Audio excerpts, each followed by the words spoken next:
Good morning.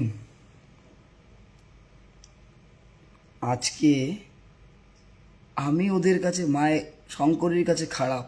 কারণ কি জানো? শঙ্করীকে ডাক্তার দেখানোর জন্য শঙ্করীর বড় ছেলের সময় নেই। শ্বশুর বাড়ির শ্বশুর শাশুড়ি শরীর খারাপ হলে দিন রাত বিরেতে দৌড় মেরে চলে যেত।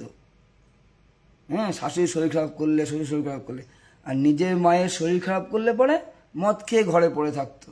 আজকে সে ভালো, আজকে আমি খারাপ। হুম।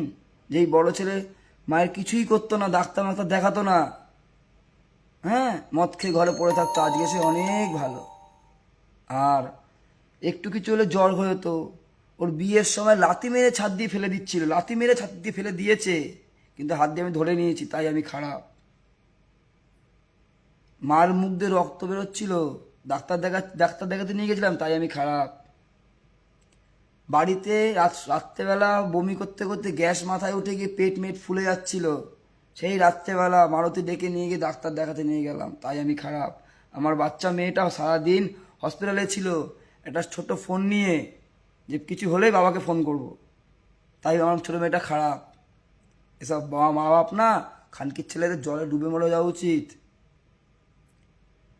নাহলে এদের স্ট্রোক হয়ে মরে যাওয়া উচিত। এদের স্ট্রোক হচ্ছে না কেন? এদের এইসব বাবা মাদের স্ট্রোক হয়ে মরে যাওয়া উচিত। যারা উপকার করার দাম দিত না, যারা টেনেছিল টাকা, এই দুনিয়ায় টাকাই সব।